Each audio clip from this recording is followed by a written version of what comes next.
चलो आज का topic total internal reflection.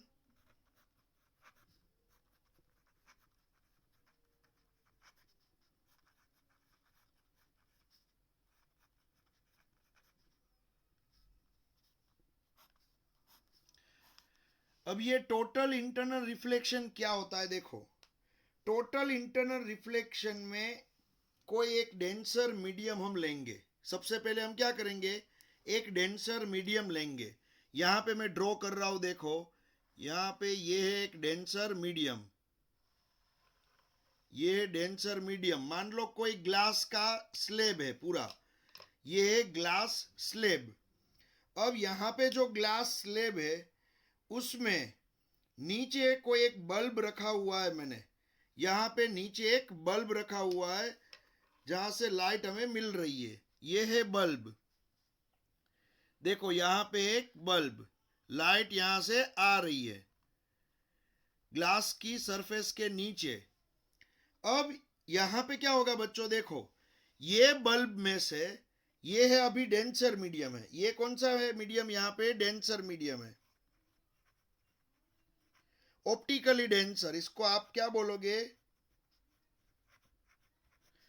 Optically denser. ये ऑप्टिकली डेंसर मीडियम है और नीचे रखा हुआ है एक बल्ब। अब क्या होगा, यहां से ये बल्ब में से लाइट निकलेगी, जो रेज निकलेंगे बल्ब में से रेज निकलेंगे, उसमें जो स्ट्रेट जाएगा ऊपर इस तरह से डायरेक्ट, ये सरफेस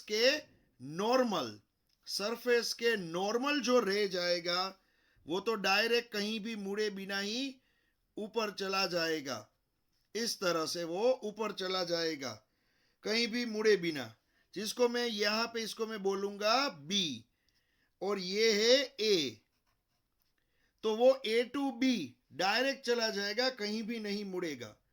फिर जो रे क्रॉस में आएगा थोड़ा सा इस तरह से, जो रे इस तरह से आएगा थोड़ा क्रॉस में। अब ये जो होगा ये रे नॉर्मल के साथ कुछ एंगल बना रहा है। मैं यहां पे क्या कर रहा हूं, एक नॉर्मल लाइन ड्रॉ कर रहा हूं। एक नॉर्मल लाइन ड्रॉ कर रहा हूं, देखो। ये है नॉर्मल लाइन। अब नॉर्मल लाइन के साथ वो थीटा एंगल बनाएगा। समझ में आ रहा है, कुछ थीटा एंगल, जिसको मैं यहां पे बोलूंगा थीटा वन। यहां पे मैं बोलूंगा उसको थीटा वन। ये होगा हमारा, एक मिनट, यहां पे थीटा वन होगा। फिर ये क्या है, डेंसर मीडियम है बच्चों, याद रखना। ये ऑप्टिकली डेंसर मीडियम है। और जो ऊपर वाला मीडियम है वो ऑप्टिकली रेरर मीडियम है। समझ में आ रहा है। यहाँ पे आपको यहाँ पे जो ऊपर वाला मिलेगा ये ऑप्टिकली रेरर मींस हवा होगी, मान लो ऑप्टिकली रेरर ऊपर वाला मीडियम। अब डेंसर में से जब रेरर में जाती है लाइट, तब क्या होता है आपको मालूम है। डेंसर में से रेरर में जाएगी तो वो नॉर्मल से थोड़ी दूर जाएगी। तो यहां पे जो ऊपर थीटा बनेगा वो थोड़ा ज्यादा होगा। यहां पे जो थीटा बनेगा वो थोड़ा ज्यादा होगा।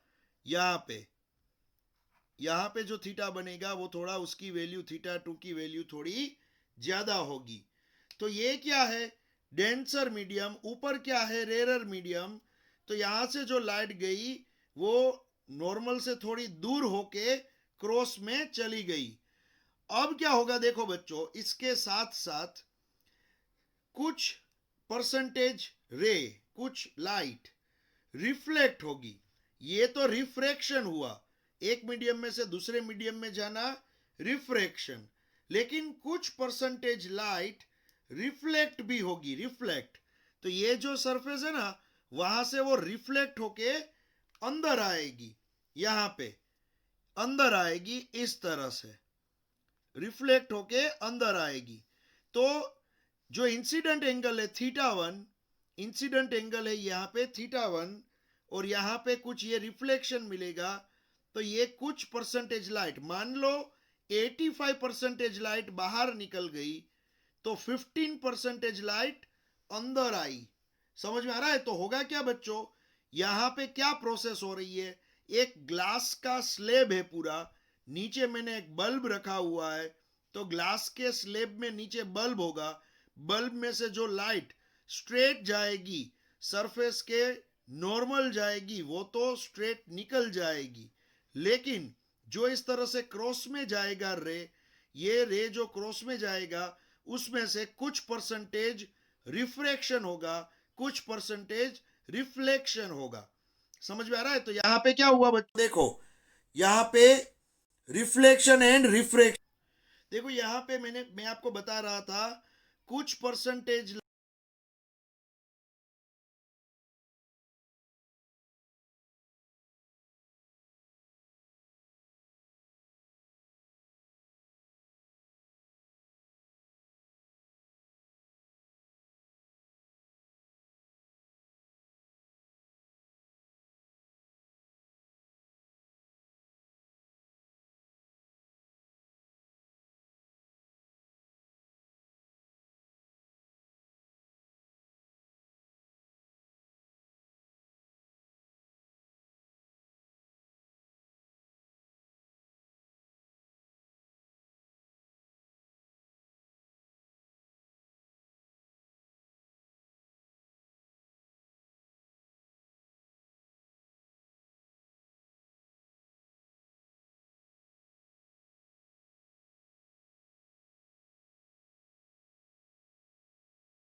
होगी। यहाँ पे आप देख सकते हो, यहाँ पे क्या होगा, मान लो 100% जो लाइट आ रही है, कितनी 100% जो लाइट आ रही है, उसमें से मान लो 85% लाइट तो बाहर चली गई रिफ्रैक्शन थ्रू, लेकिन 15-15% लाइट रिफ्लेक्शन हुआ, रिफ्लेक्शन। तो यहाँ पे दोनों हो रहा है, रिफ्रैक्शन एंड रिफ्लेक्शन। अब क्या होगा देखो बच्चों, ये जो है उसको मैं बी डैश पोजीशन बोल रहा हूं, बी डैश, ये जगह को मैं, ओके। फिर इसके बाद मैं आगे यहां पे ड्रॉ करता हूं इस तरह से एक रे, ये रे मैं आगे ड्रॉ करता हूं इस तरह से, ये इंसिडेंट रे है, ये इंसिडेंट रे है। यहां पे ड्रॉ करूंगा मैं एक नॉर्मल लाइन, इस तरह से एक normal line, perpendicular line draw करूंगा। तो ये होगा यहाँ पे इसका θ1 डैश, और यहां से ये लाइट जब बाहर निकलेगी, रेरर मीडियम में निकलेगी, तो ये लाइट और थोड़ी ज्यादा मुड़ जाएगी, और यहाँ पे जो एंगल बनेगा, ये जो एंगल बनेगा यहाँ पे, वो θ2 डैश बड़ा होगा। देखो ये θ2 डैश बड़ा होगा, और ये लाइट जो बाहर निकलती थी वो और थोड़ी मुड़ गई, थोड़ी और नीचे मुड़ गई। देखो अब क्या होगा बच्चों, यहाँ पे ये θ1, यहाँ पे इंसिडेंट लाइट θ1 ये बढ़ा, तो ये भी बढ़ गया। समझ में आ रहा है? तो θ1 डैश से एक चीज याद रखना, यहाँ पे जो एंगल होगा, डेंसर से जो एंगल होगा, उससे बड़ा एंगल ही रेरर में होगा। डेंसर में जो एंगल होगा उससे बड़ा एंगल ही रेरर में होगा। तो यहाँ पे θ1 डैश से θ2 डैश की वैल्यू तो ज्यादा ही है। फिर क्या होगा बच्चों, देखो ये लाइट है उसमें से, अब क्या होगा देखो मैं आपको बताऊं, अब यहाँ पे 100% जो लाइट आ रही है उसमें से यहाँ पे क्या होगा, 40-45% लाइट बाहर जाएगी, और बाकी की 50-55% लाइट यहाँ पे अंदर आएगी। रिफ्लेक्शन होगा, क्या होगा, रिफ्लेक्शन, यहाँ पे रिफ्लेक्शन होगा। तो यहाँ रिफ्रैक्शन का लेवल थोड़ा कम हुआ, और रिफ्रैक्शन कम हुआ और रिफ्लेक्शन बढ़ने लगा। थोड़े आगे जाएंगे हम, तो थोड़े आगे जाएंगे तो क्या होगा देखो बच्चों, यहाँ पे मैं आपको बता दूं, थोड़े आगे हम जाएंगे तो यहाँ पे होगा क्या, इस तरह से मान लो यही लाइट, यहाँ पे जो लाइट है वो आई, इस तरह से वो लाइट आई, ये जो लाइट है ना, ये इंसिडेंट रे है। क्या है, इंसिडेंट रे। और यहाँ पे एक नॉर्मल लाइन होगी, इस तरह से एक नॉर्मल लाइन, देखो ये है नॉर्मल लाइन। अब यहाँ पे जो एंगल बनेगा वो होगा θ1 डबल डैश, θ1 डबल डैश। लेकिन बच्चों ये जगह पे यहाँ पे बी डैश है पोजीशन, यहाँ पे बी डबल डैश पोजीशन है, यहाँ पे बी ट्रिपल डैश पोजीशन है। तो ये बी ट्रिपल डैश पोजीशन पे क्या होगा बच्चों, बी ट्रिपल डैश पोजीशन पे हमें देखने को मिला कि भाई यहाँ पे ये बाहर निकलने वाली जो लाइट है, जिसको क्या बोलते हैं हम, रिफ्रैक्टेड रे, वो रिफ्रैक्टेड रे सरफेस के पैरेलल चलने लगता है, इस तरह से सरफेस के पैरेलल जाने लगता है। तो यहाँ पे एंगल बन जाएगा θ2 डबल डैश, वो बन जाएगा 90 डिग्री। देखो ये 90 डिग्री बन जाएगा। तो यहाँ पे क्या होगा बच्चों, जो लाइट आई वो लाइट ये सरफेस जो है ना, ग्लास की सरफेस, उसके पैरेलल जाने लगेगी, और ये लाइट का नाम क्या है, रिफ्रैक्टेड रे। लेकिन यहाँ पे जो रिफ्लेक्शन होगा, वो रिफ्लेक्शन तो उसी तरह से होगा, यहाँ पे ये रिफ्लेक्शन है, तो यहाँ पे ये रिफ्रैक्टेड रे और ये रिफ्लेक्टेड रे। समझ में आ रहा है? तो होगा क्या बच्चों, देखो यहाँ पे रिफ्रैक्शन और रिफ्लेक्शन दोनों हो रहा है। रिफ्रैक्शन मीन्स एक मीडियम में से दूसरे मीडियम में लाइट जाना, रिफ्रैक्शन, और यहाँ पे ये अंदर ही वापिस आना, रिफ्लेक्शन। तो रिफ्रैक्शन रिफ्लेक्शन दोनों हो रहा है, यहाँ भी रिफ्रैक्शन और रिफ्लेक्शन दोनों हो रहा है। लेकिन जो जगह पे रिफ्रैक्टेड एंगल, जो जगह पे रिफ्रैक्टेड एंगल 90 डिग्री बने, वो जगह पे इंसिडेंट एंगल को क्रिटिकल एंगल बोला जाता है, θ1 डबल डैश। ये है क्रिटिकल एंगल। ये जो है थीटा 1 डबल डैश, ये क्रिटिकल एंगल पे, याद रखना बच्चों, ये क्रिटिकल एंगल पे यहां पे जो बाहर निकलेगा ये रिफ्रैक्टेड रे। कौन सा है ये? रिफ्रैक्टेड रे। ये 90 डिग्री होगा। कितना होगा बच्चों? 90 डिग्री।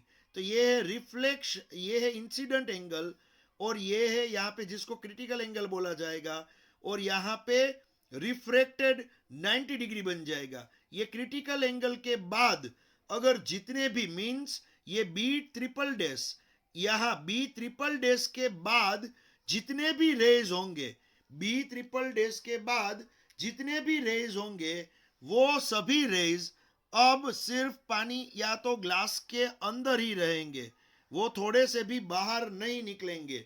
इसका मीनिंग ये जगह के बाद, ये जगह बी ट्रिपल डैश पोजीशन के बाद अगर कोई रे इस तरह से गया, तो अब ये जो रे है, ये जो रे है जो इस तरह से गया, यहां से वो रिफ्लेक्ट ही होगा। Only reflect, only reflect.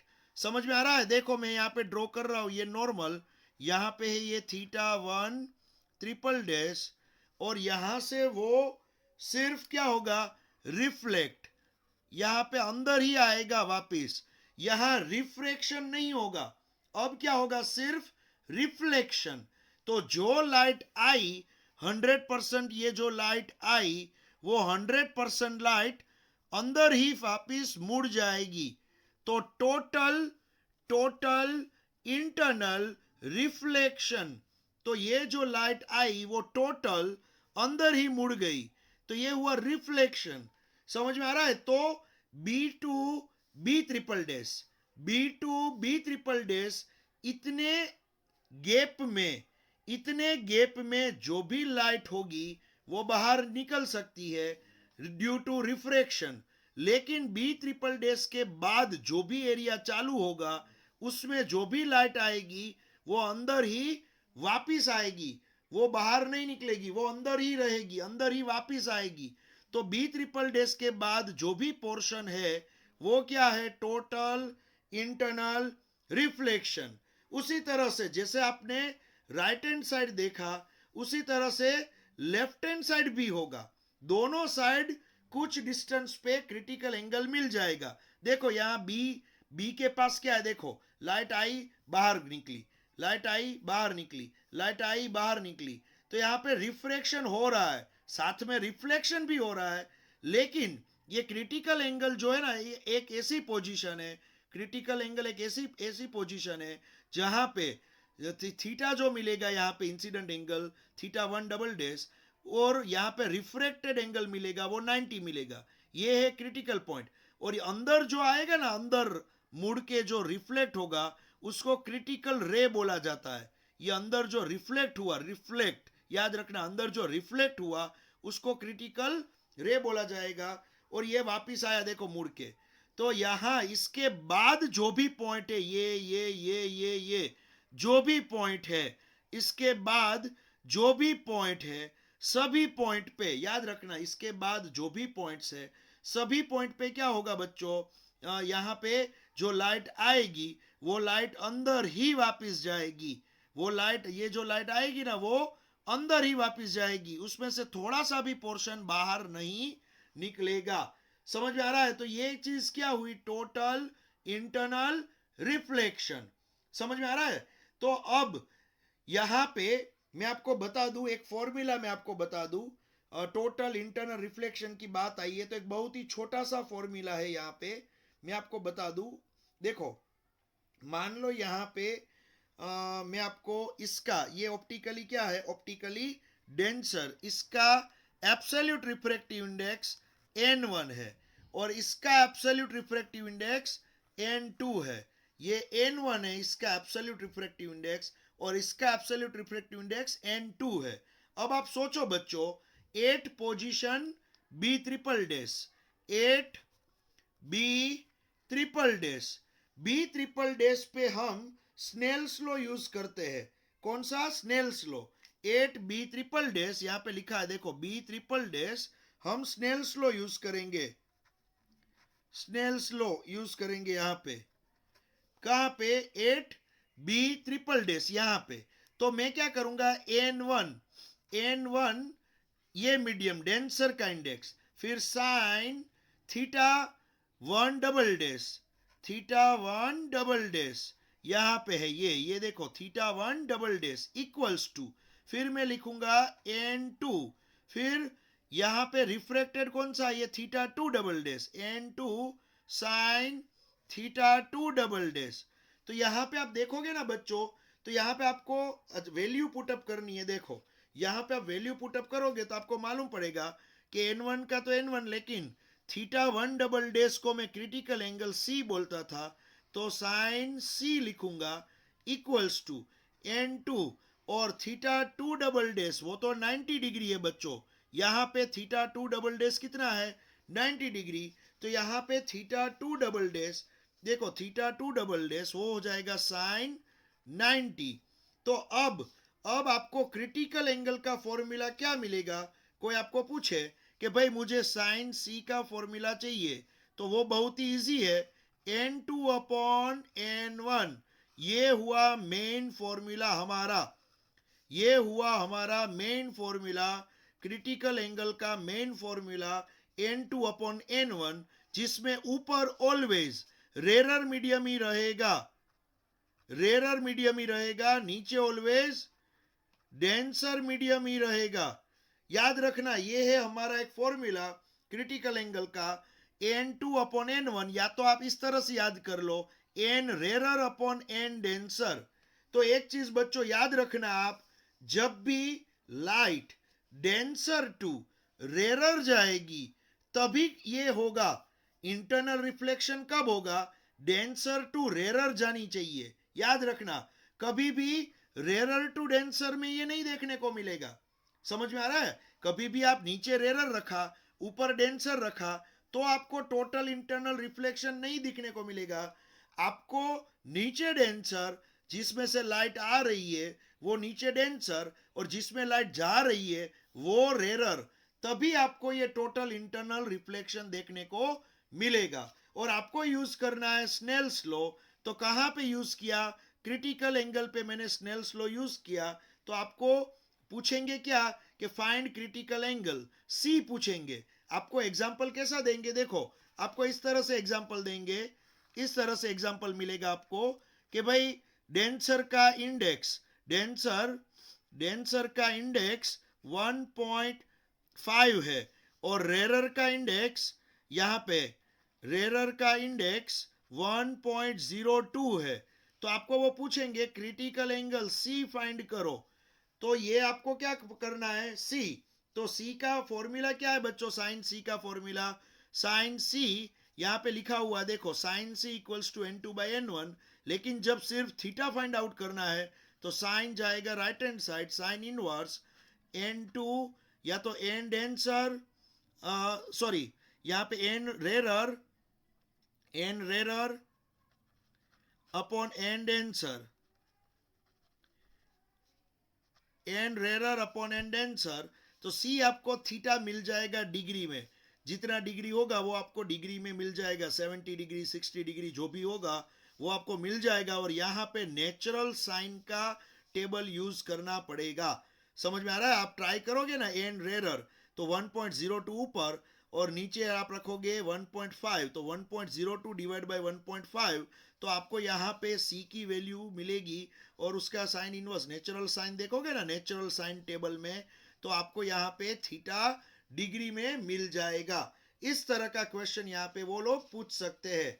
तो ये है टोटल इंटरनल रिफ्लेक्शन, और कुछ नहीं है बच्चों। आप अच्छी तरह से ये फिगर ड्रॉ करोगे एग्जाम में, और इसका एक्सप्लेनेशन अच्छा लिखना है, और साथ में बस थोड़ा सा डेरिवेशन है, और उसमें क्रिटिकल एंगल की डेफिनेशन, क्रिटिकल रे की डेफिनेशन, ये सब कुछ आपको लिखना है। इसमें और कुछ ज्यादा नहीं है। समझ में आ रहा है?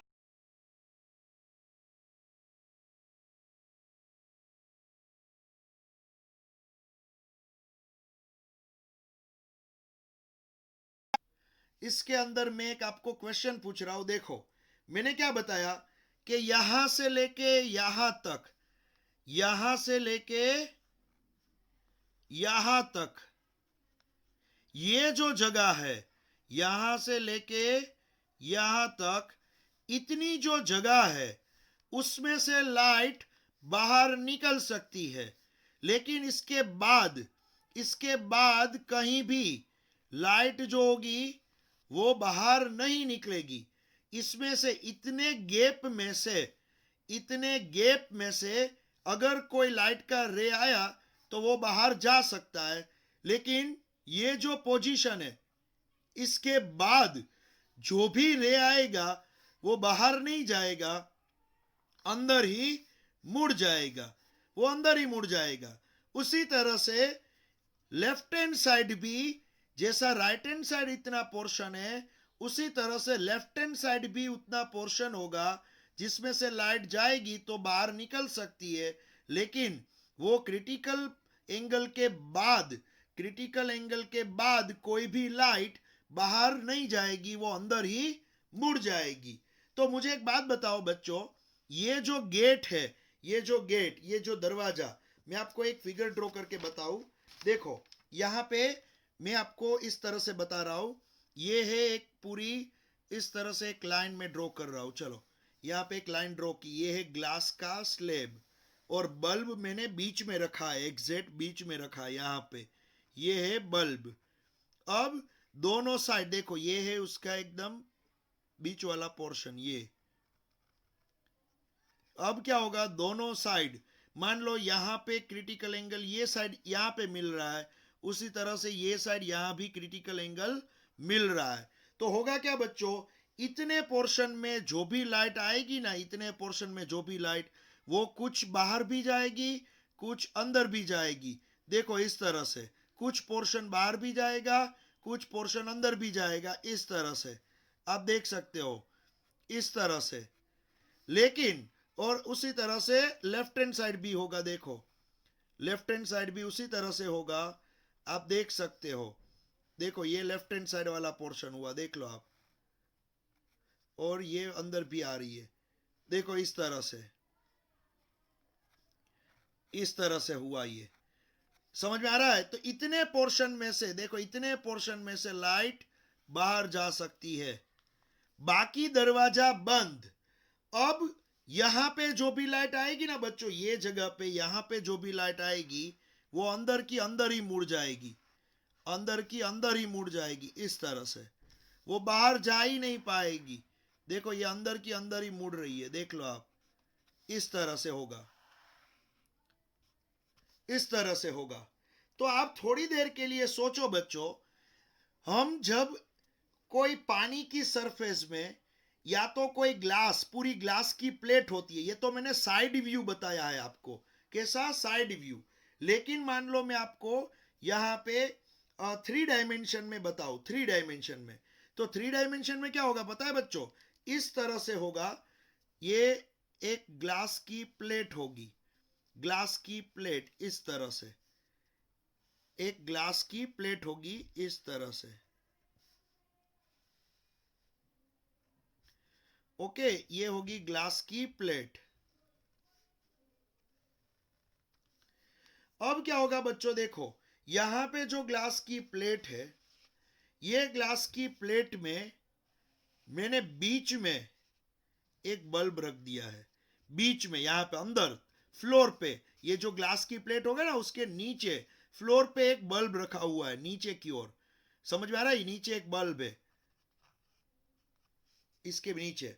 अब क्या होगा देखो, अब यहां तो मैंने क्या आपको 2 डायमेंशन में लेफ्ट साइड और राइट साइड, लेफ्ट राइट और लेफ्ट दोनों साइड की बात बताई, लेकिन आपको यहां पे एक बात बता दूं बच्चों, जब आप 3 डायमेंशन में देखोगे ना तो आपके दिमाग में ख्याल आएगा कि ये बल्ब का right hand side critical angle यहाँ पे है, left hand side critical angle यहाँ पे है, फिर ईस्ट डायरेक्शन में क्रिटिकल एंगल यहाँ पे है। तो यहाँ पे क्या होगा बच्चों, यहाँ पे सभी डायरेक्शन में क्रिटिकल एंगल आपको इस तरह से मिलेगा, तो लाइट इसके अंदर आएगी ना तो बाहर निकलेगी, यहां तक की रेंज है तो लाइट बाहर निकल सकती है, यहां तक की रेंज है, देखो लाइट को बाहर निकलने का ये दरवाजा है। तो इतना एक क्या मिलेगा, एक सर्कुलर एरिया मिलेगा कि बल्ब में से जो लाइट आएगी वो चारों डायरेक्शन में उसका क्रिटिकल पॉइंट यहाँ पे, जैसे क्यों मैंने right hand side critical point draw किया, left hand side critical point draw किया, वैसे तो बच्चों चारों ओर होगा ना। यहाँ पे क्या होगा, ये क्रिटिकल पॉइंट तो सरफेस के ऊपर चारों ओर होगा, सभी डायरेक्शन में होगा। तो यहाँ पे नीचे बल्ब है और चारों डायरेक्शन में, सभी डायरेक्शन में इस तरह से critical point critical point critical point आपको मिलेंगे। सभी डायरेक्शन में क्रिटिकल पॉइंट मिलेंगे, सिर्फ लेफ्ट साइड और सिर्फ राइट साइड और सिर्फ लेफ्ट साइड ही नहीं होगा, ये तो ऊपर नीचे आजू बाजू सभी जगह पे क्या होगा, क्रिटिकल पॉइंट मिलेंगे। तो होगा क्या बच्चों, ये जो यहाँ पे ग्लास का स्लेब है जिसमें नीचे रखा हुआ है एक बल्ब, तो आपको ये चीज देखने को मिलेगी। आप कभी फील करना कि ग्लास के स्लेब में या पानी का स्विमिंग पूल है उसमें नीचे कोई बल्ब है, तो इतने से एरिया में से आपको लाइट बाहर आती दिखेगी। समझ में आ रहा है, आप इतने से पोर्शन में से आप बल्ब को देख सकते हो और लाइट बाहर आ रही है ऐसा आपको दिखेगा। लेकिन ये जो एरिया है, ये जो एरिया यहाँ पे जो एरिया है, ये उसमें से लाइट बल्ब की बाहर नहीं आएगी। क्यों? क्योंकि ये जो एरिया है, ये वाला एरिया, ये क्रिटिकल से बाहर है। तो यहाँ पे क्या होगा पता है बच्चों, ये लाइट यहाँ पे आएगी और यहाँ अंदर ही मुड़ जाएगी, यहाँ पे लाइट जाएगी और वो अंदर ही मुड़ जाएगी। क्योंकि ये जो एरिया है ना बच्चों, ये एरिया, ये रेड सर्कल से बाहर का एरिया है, तो लाइट आएगी अंदर ही मुड़ जाएगी, लाइट आएगी अंदर ही मुड़ जाएगी। तो यहाँ पे कुछ रेंज होगी, उसमें से ही बल्ब की लाइट बाहर आएगी, बाकी तो लाइट क्या होगा, अंदर की अंदर ही मुड़ जाएगी। समझ में आ रहा है बच्चों, ये हुआ टोटल इंटरनल।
आपको मुझे एक चीज का आंसर देना है कि यहाँ पे दरवाजा जो है, लाइट को बाहर निकालने का दरवाजा, यहाँ पे आप देख सकते हो।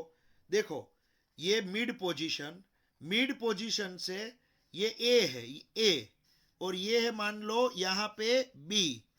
ए और बी के बीच में कोई भी लाइट आएगी तो बाहर निकलेगी। यहां भी क्या होगा, एक बी होगा। ए और बी के बीच में लाइट आएगी तो वो बाहर निकलेगी। लेकिन बी के राइट हैंड साइड जितनी भी लाइट आएगी वो अंदर की अंदर मुड़ जाएगी, और ये बी के लेफ्ट हैंड साइड जितनी भी लाइट आएगी वो अंदर के अंदर मुड़ जाएगी। तो यहाँ पे इतना दरवाजा है, अब देख सकते हो ये ए है और यहाँ पे क्रिटिकल एंगल होगा ये सी, ये होगा क्रिटिकल एंगल सी। तो अब मुझे आपको आंसर, ये मुझे आंसर दो बच्चों, ये है क्रिटिकल एंगल सी। अब मुझे ये आंसर दो, मुझे ये दरवाजा स्मॉल करना है। अभी क्या करना है, ये ए टू बी इतना डिस्टेंस है, ए टू बी इतना डिस्टेंस है, तो मुझे ये दरवाजा स्मॉल करना है, छोटा करना है। ये सी जो है ना, सी, वो सी की वैल्यू क्या करनी है, छोटी करनी है। मान लो मुझे क्या करना है, यहाँ पे ये जगह है, मैं ऐसा चाहता हूं कि मेरा क्रिटिकल एंगल यहाँ पे आ जाए, यहाँ पे आ जाए, कि यहाँ तक की लाइट ही बाहर निकले, यहां से ये पोर्शन, इसके अंदर वाली ही लाइट बाहर निकले, बाकी की लाइट बाहर ना निकले। तो यहाँ सी की वैल्यू मान लो 60 डिग्री है, तो यहाँ पे सी की वैल्यू 45 डिग्री हो जाएगी। तो मुझे करना क्या है बच्चों, मुझे यहाँ पे दरवाजा छोटा करना है। तो मुझे क्या करना है, सी की वैल्यू कम करनी है। अगर क्रिटिकल एंगल कम हो जाएगा, दरवाजा छोटा हो जाएगा और मैक्सिमम लाइट अंदर ही रहेगी, बाहर नहीं निकलेगी।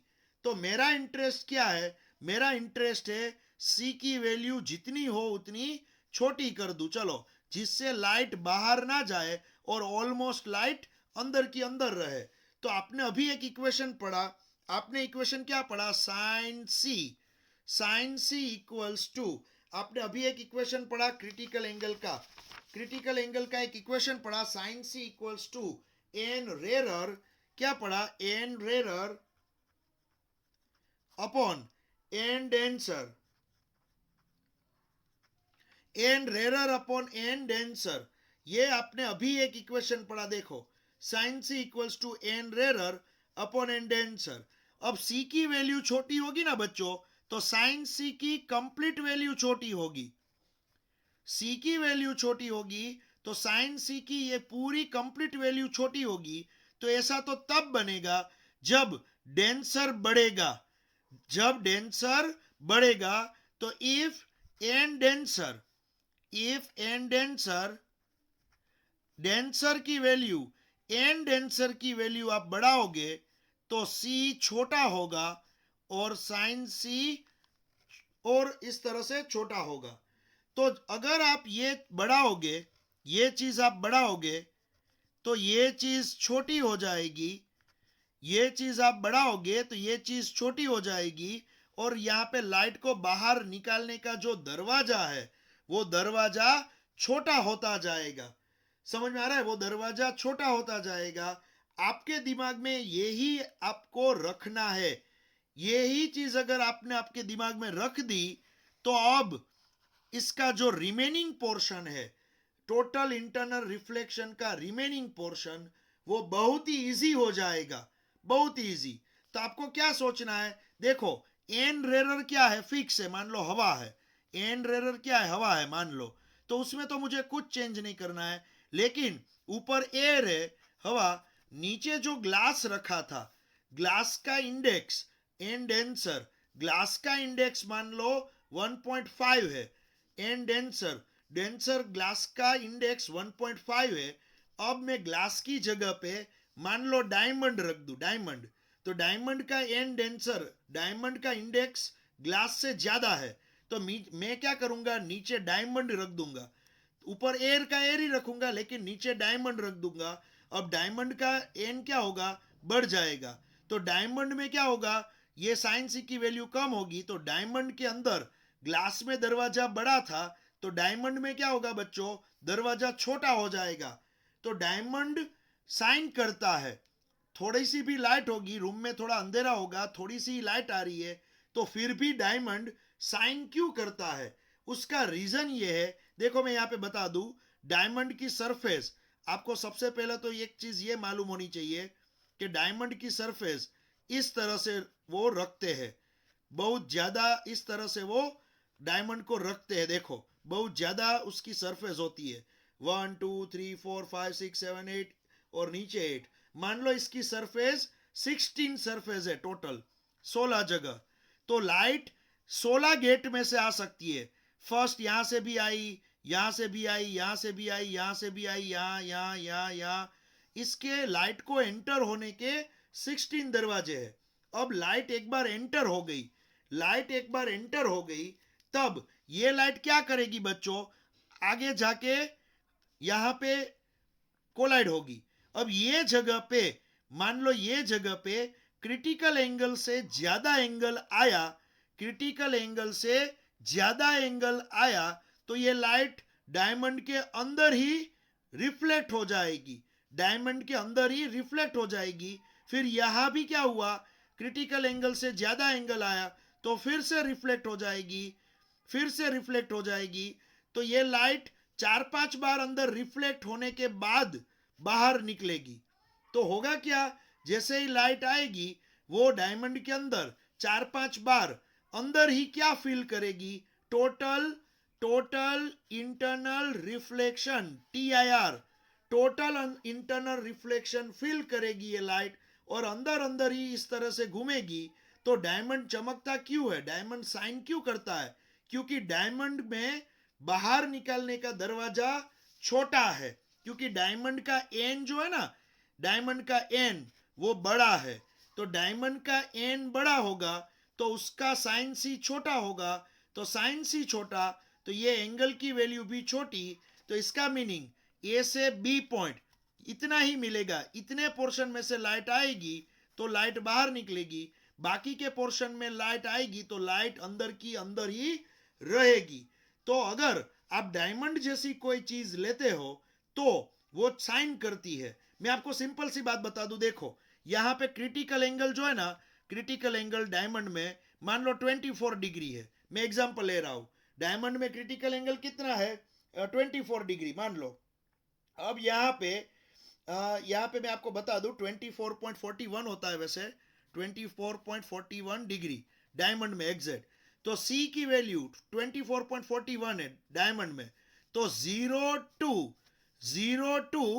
24.41 इतने गैप में, 0 टू 24.41 इतने गैप में जो लाइट आएगी ना वो बाहर निकलेगी, और 24.41 से लेके 90 डिग्री तक जो भी लाइट आएगी वो डायमंड के अंदर ही वापस मुड़ जाएगी। तो आप देखो कौन सी पोर्शन, कौन सा गैप बड़ा है, ये 0 टू 24 वाला या 24 टू 90 वाला, कौन सा गैप बड़ा है देखो। तो 0 टू 24 वाला छोटा गैप है और 24 टू 90 वाला बड़ा गैप है। तो सिंपल सी बात है बच्चों, कॉमन सेंस की बात है यहाँ पे कि 0 टू 24 में जितनी लाइट आएगी वो तो डायमंड में से बाहर निकल जाएगी, लेकिन 24 टू 90 में जितनी भी लाइट आएगी वो डायमंड के अंदर अंदर क्या होगी, वापिस अंदर मुड़ जाएगी। क्या होगा, TIR, टोटल इंटरनल रिफ्लेक्शन। समझ में आ रहा है। तो डायमंड अंधेरे में मींस कम लाइट में भी साइन क्यों करता है। तो एक चीज याद रखना, डायमंड जो होता है उसका इंडेक्स, सोचो याद रखना, बहुत ही काम की चीज है, डायमंड का इंडेक्स 1 पॉइंट समथिंग नहीं 2.42 होता है। सोचो आप, जनरली सभी ऑब्जेक्ट होते हैं ना वो 1.5, 1.6, 1.7 इस तरह से होते हैं। तो डायमंड का इंडेक्स तो 2 से भी ज्यादा 2.42 है। तो ये एन की वैल्यू 2.42 है, तो उसका जो क्रिटिकल एंगल होगा डायमंड के लिए, क्रिटिकल एंगल सी वो बन जाएगा 24.41 डिग्री डायमंड के लिए। समझ में आ रहा है। तो डायमंड, कोई आपको पूछे डायमंड साइन करने की वजह क्या है, तो याद रखना डायमंड का एन ज्यादा है इसलिए उसका क्रिटिकल एंगल छोटा होगा, एन ज्यादा है क्रिटिकल एंगल छोटा होगा, तो जो भी लाइट डायमंड के अंदर एंटर होगी वो 4-5 बार क्या फील करेगी, TIR, टोटल इंटरनल रिफ्लेक्शन, बाद में वो बाहर निकलेगी। तो सोचो एक बार अंदर लाइट भर जाएगी तो लाइट भरने से वो चीज चमकने लगेगी। सिंपल चीज है, देखो ये बहुत ही इजी है, डायमंड चमकता क्यों है समझ में आ रहा है। ये पेन जो है वो भी ट्रांसपेरेंट है, तो पेन डायमंड जैसी क्यों चमकती नहीं है, ये साइन क्यों नहीं करती है डायमंड जैसा, क्योंकि ये पेन जो है उसका फाइबर प्लास्टिक मटेरियल है, उसका एन क्या होगा, छोटा। समझ में आ रहा है, इसलिए सी क्या होगा, बड़ा। लेकिन मान लो यहाँ पे जो पेन रखी है वैसे ही मैंने एक डायमंड के मटेरियल की पेन रखी होती तो ये ज्यादा साइन करती। समझ में आ रहा है बच्चों। तो ये यहाँ पे दूसरी एप्लीकेशन, TIR की दूसरी एप्लीकेशन मैं नेक्स्ट लेक्चर में पढ़ाऊंगा।